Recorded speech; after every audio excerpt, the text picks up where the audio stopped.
Takže proč byste právě vy měla studovat na naší akademii? Rozuměla jste otázce? Víte, když mi bylo 15 let, zemřeli mi rodiče. Autonehoda. Vepředu. Ne, bez tepu, zahájí resuscitaci. Rána na hlavě, bezvědomí. No, tak prober se. Když mě pak pustili z nemocnice, stěhovali mě z domova do domova. Neměla jsem rodinu. Nikoho. Byla jsem problémová, tak jsem skončila v diagnostiáku. Ale jo, tamto jsem utekla. Bylo mi jedno, co se mnou bude. Kde se objevím příští ráno. Když bylo chladno, spala jsem třeba na nádraží. Když jsem měla hlad, krádla jsem.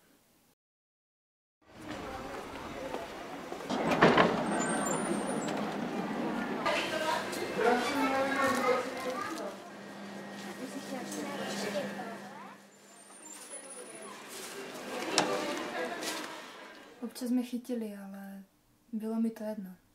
Všechno mi bylo jedno. Jedno se to ale změnilo. Myslíte si, že jste na světě sám, ale pak potkáte někoho a ten všechno změní. Lidi, nemáte cigo? My nekouříme. Ale slečno, není na chlast trochu brzo?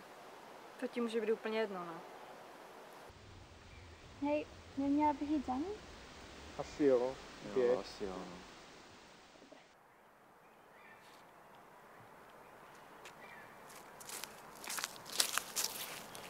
Čau. Nazdar. Můžeš si sednout? Já jsem nepřišla kvůli tomu. Jenom nevím, jestli si mě pamatuješ, ale chodili jsme spolu do školy a je mi líto, co se ti stalo. Lítost. Nevyžadný je, Nemám rodinu, nemám přátele. nevyžadný. To přece netvrdím. Já nevím, jak ti je. Ale možná bych našla způsob, jak ti pomoct. Pojď, ukážu ti jedno místo. Je to jenom takový malý taneční sál a možná, když uvidíš pár fotek, tak je to třeba taky nadchne. Tak, tady to je. Můžeš tady dneska přespat? Myslím, že bys to taky měla zkusit. Mě to tenkrát hodně pomohlo. Proč tohle děláš? Protože vím, jaká jsi byla. A každý si zaslouží další šanci. Její rodiče si mě vzali do péče. Nastoupila jsem do tanečního klubu a pořád si jenom tancovala.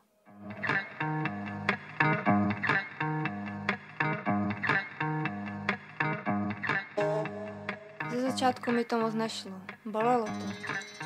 Ale chtěla jsem si něco dokázat. Všechen ten smutek, vztek a bolest. Všechno to vytvářelo mé taneční kroky a choreografie.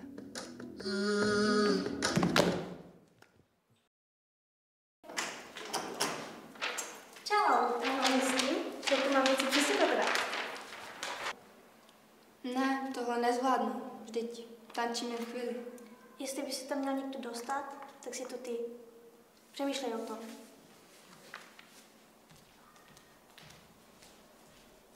A tak jsem se dozvěděla o vaší škole. Rozhodla jsem se to využít. Jestli jsem si byla v mém životě momentálně ničím jistá, tak to byl právě tanec. Dřela jsem každý den, často jsem dosáhla až na dno svých sil. A chtěla jsem to vzdát, ale...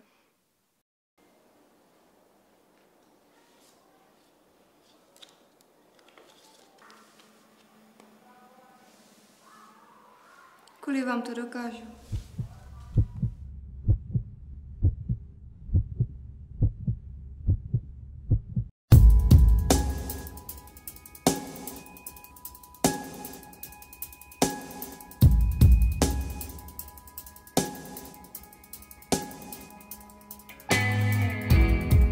Záleží na každém, jak se svým životem popere. Pro každého tady nová šance je.